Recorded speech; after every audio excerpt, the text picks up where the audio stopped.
कर सकें और रूबरू भी हो सके रावदान सिंह जी से।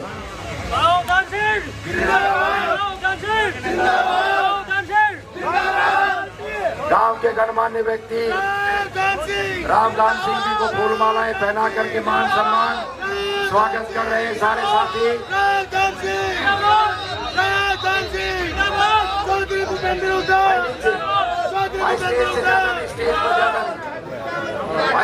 ज्यादा नहीं स्टेज देखो दूसरा लकड़ी का स्टेज है। बहुत जोरदार तरीके से मान सम्मान। भाई माताएं बहनें आगे आ जाए या बैठ जाए।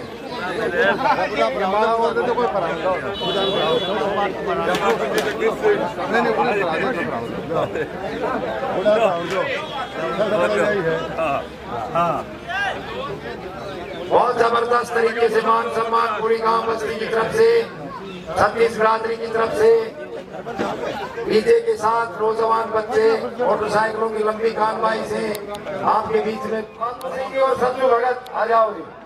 भाई जोरदार तालियां गोविंद सिंह जी की तरफ से मान सम्मान। भीम सिंह जी, रामलाल, अशोक जी,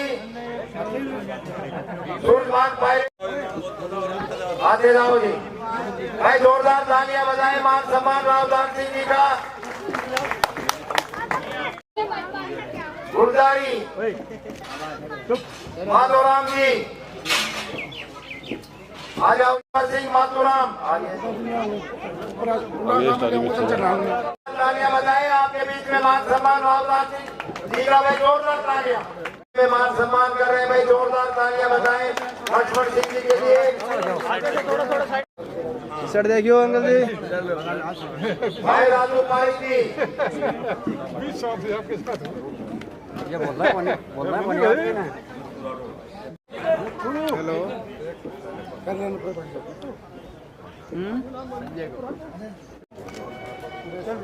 सुरेश जी,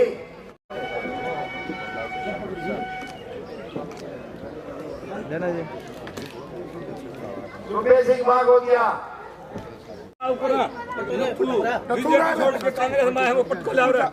पटको भरवावा मैंने नेताजी पटको खो दो। जोरदार तालियां बजाएं के लिए और रावदान सिंह जी ने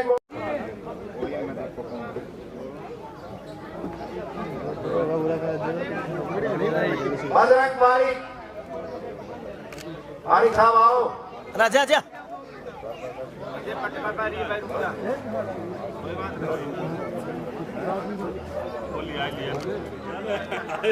नाम भूल गए हो गया। भाई जोरदार तालियां बजाएं भाई दलीप ठाकुर दलीप जी का मान सम्मान आपके बीच में। भाई बजरंग पारिक जी को पटका पहना करके रावदान सिंह जी ने मान सम्मान। भाई अजय शेखावत जी आज बीजेपी छोड़ करके कांग्रेस पार्टी ज्वाइन करी। कांग्रेस ही है।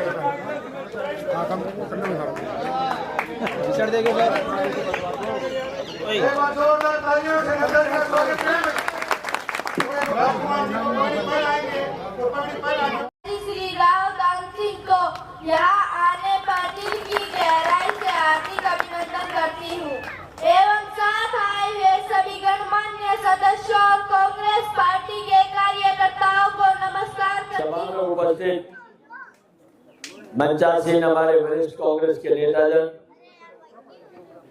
मेरे पिता तुल्य बुजुर्गों, जहां तक मेरी आवाज पहुंच रही हो, मेरी आदरणीय माताओं बहनों, नौजवान साथियों, प्यारे भाइयों, प्यारे बच्चों, पत्रकार बंधुओं, सर्वप्रथम तो मैं अपनी पूरी ग्राम बस्ती का और विशेष तौर पे नौजवान साथियों का धन्यवाद करता हूं, जिन्होंने अपने मोटरसाइकिल, गाड़ी, ट्रैक्टरों के काफिले के साथ में यहाँ अभिनंदन और स्वागत करते हुए हम सबको लेकर आए।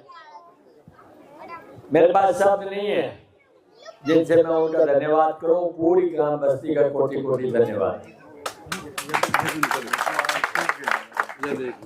दोस्तों, आज जिस मकसद को लेकर के चुनावी सभा का आयोजन किया है वो आप सब जानते हैं कि आने वाली 5 तारीख को होने वाला हरियाणा विधानसभा का चुनाव।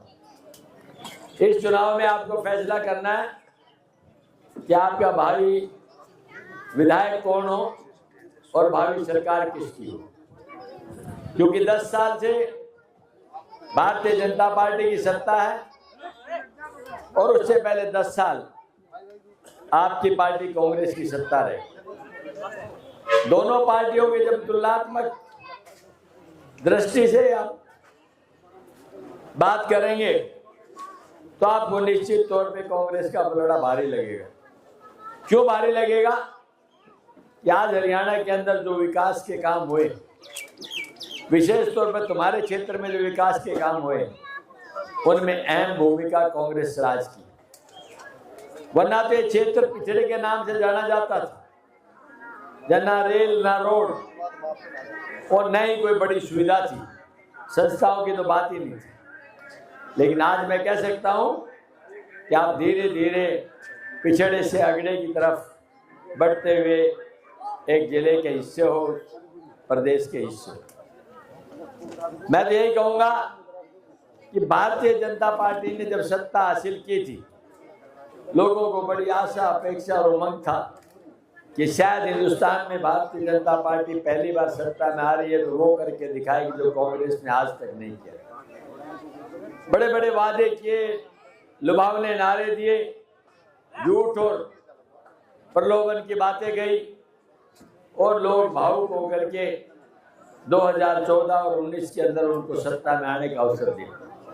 लेकिन 10 साल के इस राज के दौरान जब सच्चाई की तरफ देखते हैं कि कितनी बड़ी बेरोजगारी हिंदुस्तान में है और सबसे बड़ी बेरोजगारी हरियाणा के अंदर। एक वक्त था जब कांग्रेस का राज था, हरियाणा रोजगार में 1 नंबर पर था, हरियाणा इन्वेस्टमेंट में 1 नंबर पर था, हरियाणा जीडीपी में 2 नंबर पे था गोवा के बाद, और कानून व्यवस्था बिल्कुल ठीक थी।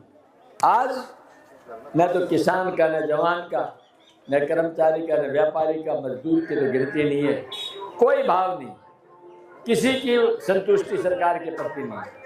हर व्यक्ति एक ही बात कहता है कि सरकार ने आपने किए विवादों में हमसे ना इंसाफी की है और हम इस पार्टी की कार्य प्रणाली से निराश हैं, और वो सबके सामने नजर आ रहा है। इसलिए लोगों ने मन बना लिया है कि वो पूरे हरियाणा का जब आप दौरा करेंगे, चंडीगढ़ से लेकर नांगल चौधरी तक और होडल से लेकर के डबवाली तक, तो आपको स्पष्ट तौर पर नजर आएगा कि कांग्रेस बड़े भारी बहुमत के साथ सरकार बनाने जा रही है। और उसके पीछे मकसद यही है कि लोगों का मन अब वापस वही आया है, क्योंकि भाजपा ने नारा दिया था हम अच्छे दिन लाएंगे। लोगों का अब नारा है लौटा दे मेरे बीते हुए दिन। वो कांग्रेस के दिनों को देखना चाहते हैं। भारतीय जनता पार्टी बड़े घमंड और गुमान के साथ सत्ता में है और वही सोचते हैं कि शायद 50 साल तक कांग्रेस ने राज किया तो तुम्हारा भी अवसर 50 साल तक तो लोग देंगे, चाहे जैसे राज करें। लेकिन मैं उनको कहना चाहता हूं कि मत कर इकमान इतना भाजपा के हुक्मरान, हमने तो देखा है चढ़ते सूरज को भी ढलते। आप देखेंगे कि आने वाली 5 तारीख को एक ऐतिहासिक जीत कांग्रेस पार्टी की होगी और तब भारतीय जनता पार्टी को एहसास होगा कि तुमने 10 साल में लोगों का जो विश्वास हुआ है उसी का परिणाम आज तुम्हें वोट की चोट से उन्होंने दिया है।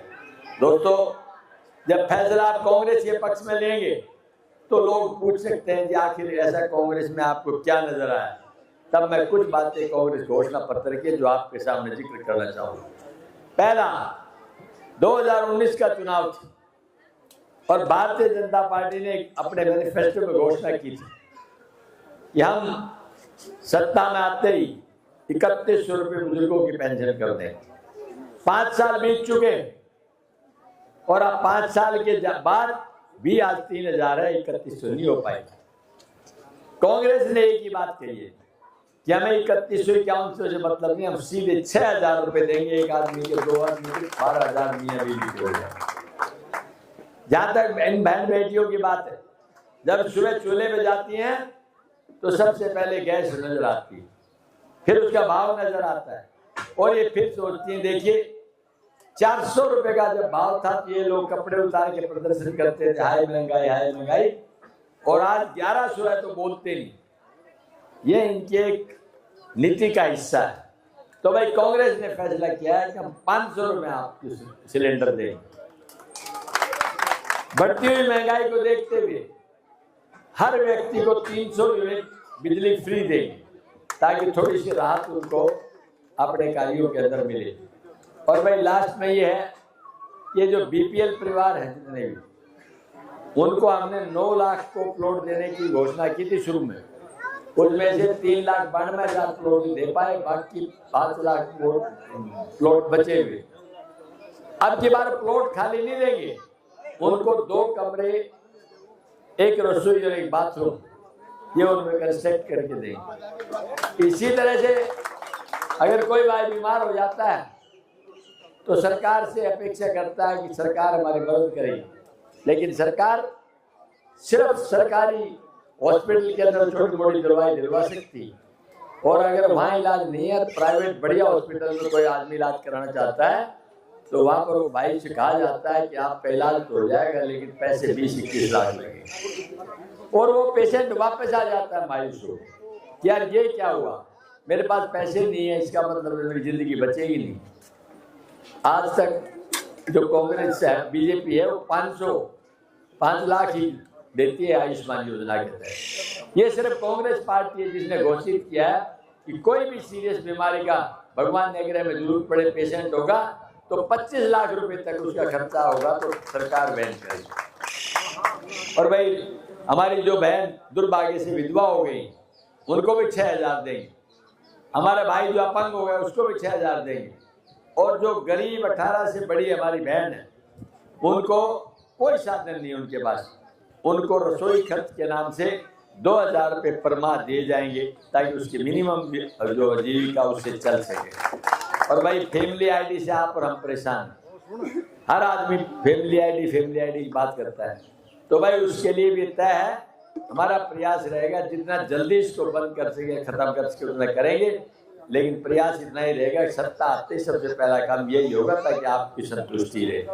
मैं इतना कह सकता हूँ, ये तो है आपकी गारंटी, और भाजपा ने इसकी नकल करके दी है गारंटी, लेकिन उसका कोई अर्थ नहीं, क्योंकि भाजपा ने आज तक किया हुआ कोई वादा पूरा नहीं किया है। 2 करोड़ लोगों को रोजगार देना दिया क्या, 15 लाख खाते में डलवाना डाले क्या, अच्छे दिन लेके आना आए क्या, और कानून व्यवस्था की मेंटेनेंस, यानी कुल मिला के इन्होंने जो भी बातें की हैं वो हमेशा धरातल से दूर की है। और आज लोगों ने मन बना लिया है कि हम बीजेपी को हटा करके कांग्रेस को सत्ता सौंपेंगे, हाथ के निशान पर बटन दबा दो भर देना, अगला काम हम करेंगे। आपने जो मान सम्मान की पगड़ी दी है समाज ने, वो हमेशा ऊंचा करके रखेंगे, नीचा नहीं जाने देंगे। और भाई एक बात और जो मैं कहना चाहता हूँ, जैसे गाँव में जाता हूँ तो कई भाई कह देते नेताजी, हाँ बोला वोट तो देंगे आपको, मगर फिर बोले लेकिन गिनती को नहीं होगी, क्यों, बोले कोई भी कान में कह दे तो हमारा नहीं है। तो मैंने कहा पहली बात तो मेरे तेरे बीच में वो कौन है, दूसरी बात वो कहने वाले से मैं 4 बार पूछूंगा तो भाई तू कौन है जो इसके लिए बोल रहा है। भाई सीधा संवाद होगा, बीच में आदमी नहीं चाहिए मुझे जो भी बात करता है। इन शब्दों के साथ आप सबका बहुत बहुत धन्यवाद। जय हिंद। इसको सीरियस लेना।